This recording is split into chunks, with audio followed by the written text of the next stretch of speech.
You're not here by accident. Some quiet part of you suspects that the life you've built might not be entirely yours. Maybe it looks good on the outside, checklists completed, roles fulfilled, expectations met. But inside, something doesn't sit right. It's not panic. Not yet. It's a subtle, growing ache. A sense that you've been asleep at the wheel, that you've been playing a game without ever questioning the rules, and that if you don't wake up soon, you might win a life you never wanted. Nietzsche warned us, long before the noise, before the screens, before the modern confusion, that a life unexamined is not just meaningless, it is dangerous. Not because of what the world will do to you, but because of what you'll unknowingly do to yourself. Trade truth for comfort, trade strength for approval, trade your soul for the illusion of belonging. This isn't philosophy for scholars, this is a roadmap for the disoriented. These are 13 hard truths people only grasp when it's almost too late. The goal isn't to scare you, it's to unfreeze you, because the longer you delay confrontation, the more permanent the lie becomes. And if you're still watching this, there's a part of you that's ready for war. From the first breath, you're ushered into a system designed not to cultivate the mind, but to contain it. You're praised not for originality, but for compliance. Raise your hand, follow the rules, memorize the answers. Creativity is tolerated only when it doesn't threaten convention. What's rewarded isn't insight, but repetition.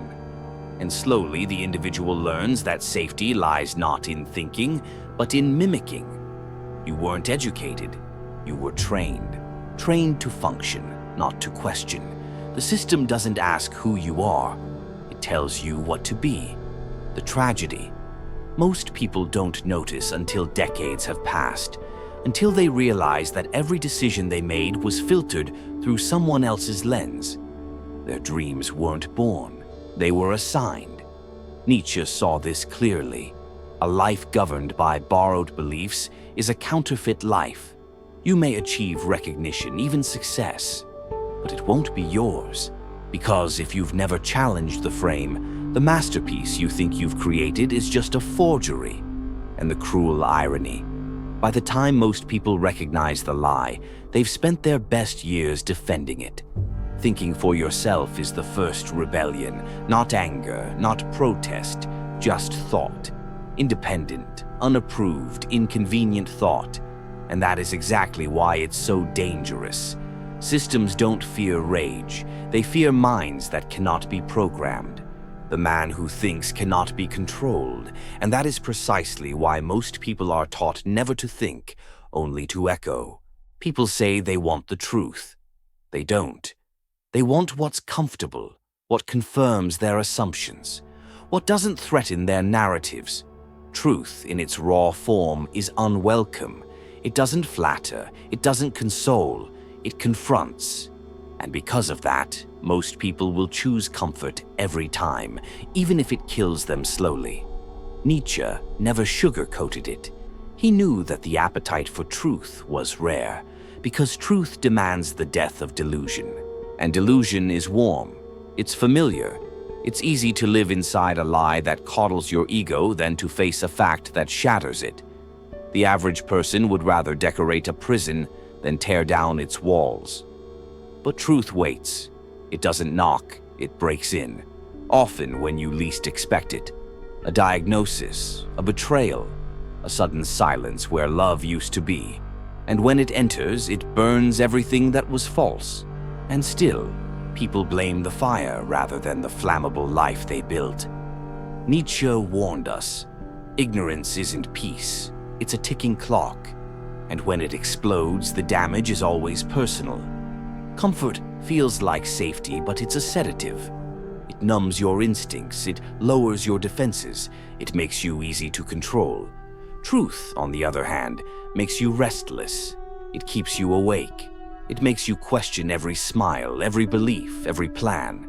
And in that discomfort lies your only chance to wake up before it's too late. Pain doesn't lie. It doesn't disguise. It doesn't care about your image or your plans. It just arrives, raw, inconvenient, and uncompromising. And yet, most people spend their entire lives trying to silence it. Medication, distraction, denial. But pain ignored is pain multiplied. What you resist doesn't disappear, it festers. Nietzsche understood something brutal and essential. Pain isn't punishment, it's instruction. It shows you what matters. It reveals what's weak, what's fake, what's unresolved. You can't numb pain without also numbing clarity, and that's the trap. Avoidance feels like control until it turns into chaos. The truth is, your pain knows you better than you do. It knows where you're wounded.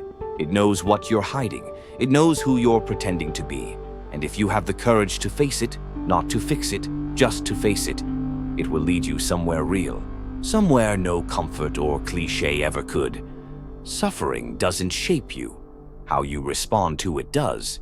Most people crumble because they expect life to be fair. But fairness was never promised.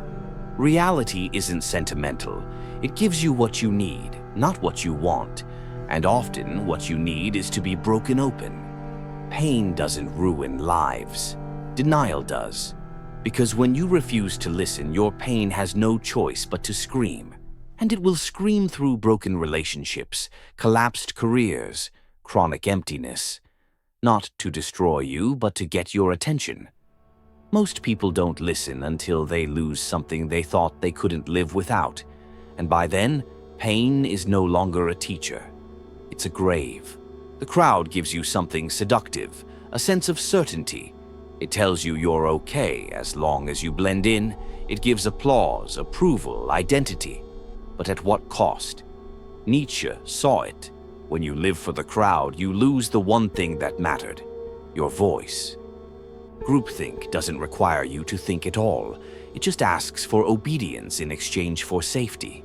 But the safety is a lie. The crowd is a temporary god. It lifts you when you please it, and crucifies you when you don't. To live by its validation is to make yourself disposable. What most realize too late is this: the crowd is just as lost as they are. Loud doesn't mean wise. Agreement doesn't mean truth. Most people are just repeating what they heard, afraid of exile. So they hide in numbers, hoping silence will shield them from truth. You were not meant to belong to everyone. You were meant to belong to yourself. But self-belonging requires solitude, courage, and the refusal to conform. And for many, that price feels unbearable. So they sell their soul to the collective until they wake up one day, surrounded, yet completely alone. The irony is that those who defy the crowd are eventually the ones it remembers. The crowd forgets the obedient but remembers the original. Yet, to be original, you must first withstand exile. You must endure being misunderstood, dismissed, and sometimes hated. Nietzsche didn't advocate for isolation. He advocated for the integrity that often leads to it. And once you've built a self so rooted in truth that no applause is necessary, the crowd can no longer manipulate you.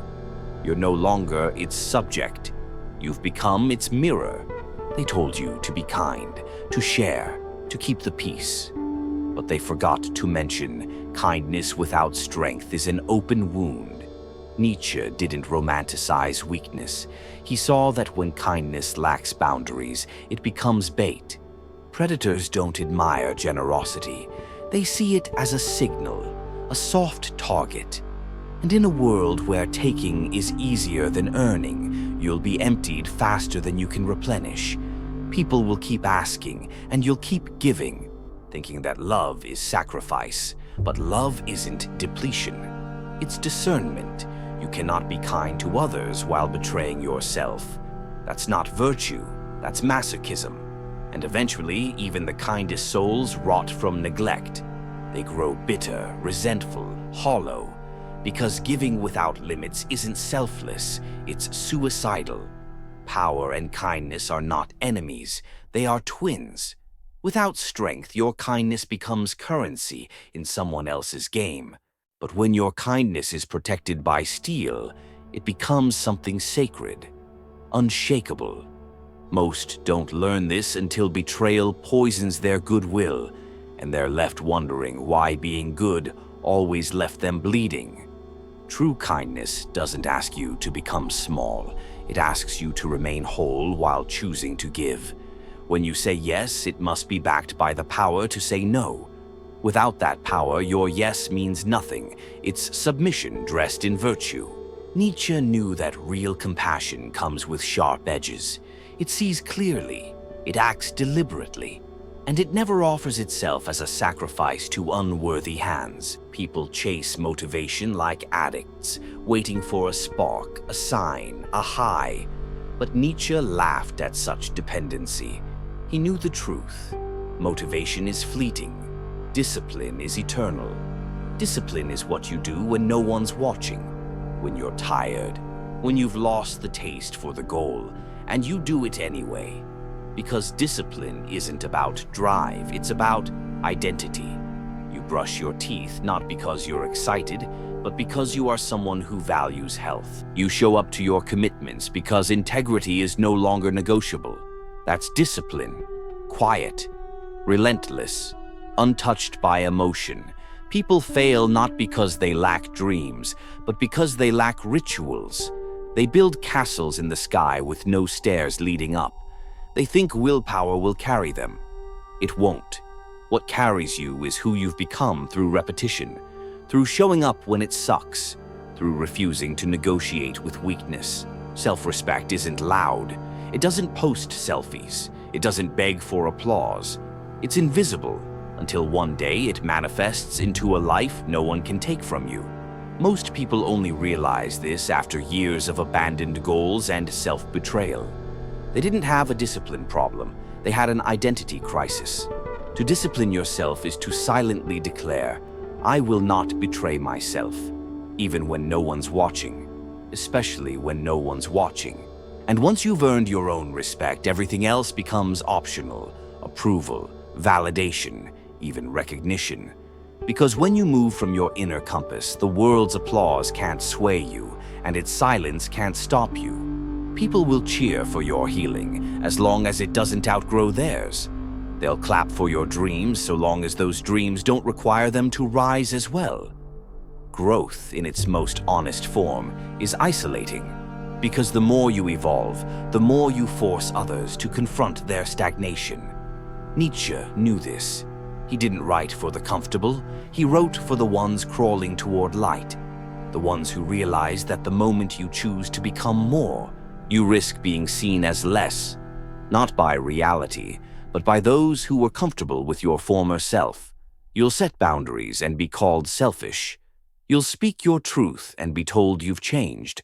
You'll step out of your old identity and be met with resistance, not from enemies, but from those closest to you. Because growth is a mirror, and people don't always like what they see reflected. Most don't mean harm. They simply miss the version of you that didn't challenge their comfort. The agreeable one, the one who smiled when it hurt, who stayed silent to keep peace, who shrunk to fit. That version served them. Your new one does not.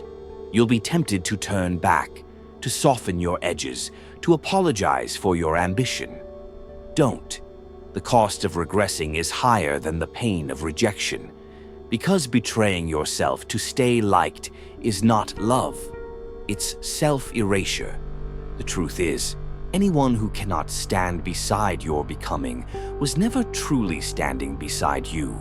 They were standing beside your performance. And once the act ends, so does the illusion. Growth reveals who was walking with you and who was just enjoying the scenery. Let them go. Not with bitterness, with clarity. Not everyone can walk where you're going. And that's okay. Just make sure you don't walk backward to meet them where they left off. Inside you lives a second self, the part you were told to hide. Your rage, your envy, your guilt. You learned early that some emotions are unacceptable, some thoughts unthinkable. So you buried them. But the buried never dies. It waits. Nietzsche understood the danger of the unexamined self. He warned that the parts we reject become the parts that control us. not openly, but silently, through habits, addictions, sabotages. Your shadow doesn't vanish when ignored. It metastasizes. The man who pretends he has no darkness is the one most controlled by it. You see it in those who explode without warning, who destroy what they love, who crave chaos when peace is within reach. That's not coincidence. That's repression finally demanding air. To integrate the shadow is not to excuse it. It's to meet it, to name it, to understand its shape and story. When you do, it stops acting in the dark. It becomes part of your strength, not your sabotage. Real strength isn't found in denial. It's found in depth, in the willingness to descend into the uncomfortable, the painful, the shameful. Not to be swallowed by it, but to reclaim what was never evil to begin with, your power. Your shadow holds truths too raw for polite society, but those truths are your tools. You cannot build a sovereign self without them. Most never learn this until they've lost something precious, something the shadow ruined while they looked away. Face it now, not later, because the longer it remains a stranger, the more likely it will become your saboteur. And when that day comes, you'll swear it came from the outside, when it was you all along. It starts subtly. You say yes when you mean no. You laugh at the joke that stings. You dim your light so others won't feel small. You call it kindness. They call it likability. But Nietzsche called it what it is, a mask. People-pleasing is not compassion, it's fear. Fear of being abandoned, of being judged, of standing alone. So you play the part. You become the version of yourself that offends no one, challenges nothing, blends in perfectly. But here's the cost. Every time you say yes to them, you're whispering no to yourself. The tragedy. They never really know you. They know the character you created to earn their affection. And when the real you finally surfaces, they recoil. Not because you're wrong, but because you're new, unfamiliar, honest. You train them to love a lie. Nietzsche didn't advocate cruelty. He advocated truth. And the truth is, a life lived in constant adaptation is a life unlived. Your boundaries matter. Your voice matters. Your truth is not optional. The moment you realize this, the game changes. You stop waiting for approval. You stop bending at every gust of judgment. You stand. You risk discomfort for dignity. And in doing so, you finally meet the one person worth pleasing, yourself. Most realize this after years of exhaustion, after friendships that drained them, jobs that used them, partners that molded them. And they look in the mirror and see a stranger. Don't let that be you. Choose discomfort now over regret later, because the pain of being disliked pales in comparison to the agony of being unknown, even to yourself.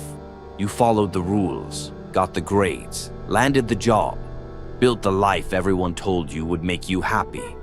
And yet, something's missing. Not something loud or visible, something hollow. A quiet emptiness that grows louder with every checkbox ticked. Nietzsche warned against this exact trap. A life built on external validation is architecture without foundation. You can reach the top and still feel like you're falling, because what's missing isn't achievement, it's alignment.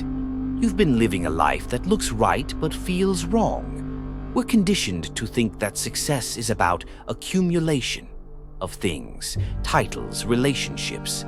But fulfillment doesn't come from possession. It comes from resonance, from living in rhythm with your values. And when those values are inherited rather than chosen, your life becomes a performance. Most people never stop to ask, who am I doing this for? They build lives for approval, for applause, for legacy even, but rarely for truth. And the consequence is subtle at first, a restlessness, a fatigue that no vacation fixes. Then comes disillusionment, then despair. The world won't warn you. It will celebrate your mask. It will praise your image. But Nietzsche would tell you, The higher you climb without self, the more devastating the fall. Because when the noise fades, and it always does, you're left with the one voice you can't escape, your own. And if that voice says, "This isn't me," no amount of gold on the surface will fill the void beneath. In a world starving for likes and desperate for views, attention feels like oxygen. It gives the illusion of connection, the performance of value. But Nietzsche would tear through that illusion without flinching, because attention is not meaning, it's mimicry. You can trend today and vanish tomorrow. The crowd does not remember. They react. They don't love you. They consume you. And the moment you stop feeding the algorithm of approval, they move on. What they applaud is not your truth, but your entertainment value. Meaning, by contrast, is slow. It's private. It doesn't trend. It doesn't require a platform. It grows in silence. In the small daily decisions no one claps for. In the quiet courage of saying what you believe, even if it costs you everything. Attention is addictive because it's measurable, but it's also empty. You can be seen by millions and known by none. You can be admired for your image and hated for your soul. And worst of all, you can lose yourself trying to maintain a persona they never truly loved. Nietzsche wouldn't tell you to disappear. He'd tell you to anchor, to stop chasing eyes and start chasing essence. Because when the stage collapses, and it always does, only one question will remain. Was it ever real? We fear death like a thief, as if it comes to steal time. But Nietzsche saw death not as a bandit, but as a judge. Not cruel, but clarifying. Because when you truly face death, you stop pretending. You stop postponing. You ask what should have been asked all along. Is this life mine? He posed the eternal question. If you had to live this exact life again and again, would you? Most people avoid answering, because to answer honestly is to face the unbearable truth. That much of what they do is repetition without purpose, movement without direction, existence without meaning. Death brings gravity. It collapses illusion. It strips away the non-essential and exposes what matters. Not the bank account, not the status, but the depth of your days, the love you gave, the truths you lived, the parts of yourself you didn't betray. The tragedy is that most only wake up when death gets close, when they lose someone, when they're diagnosed, when time reveals itself not as infinite, but as finite and fast. But by then, many are trapped in lives too rigid to undo. Nietzsche's solution wasn't to fear death, it was to use it as a lens, as a compass, to let it ask you every single day, are you living or just continuing? Real freedom isn't comfort, it isn't ease, it isn't the absence of responsibility. Nietzsche knew this. Freedom is the destruction of every false identity you've worn to be accepted. It is painful, it is raw, and it will cost you everything that isn't real. You'll lose friendships built on appeasement, careers built on pretense, relationships built on your silence. But what you gain is worth it. Yourself. Not the edited version, not the obedient version, the real one.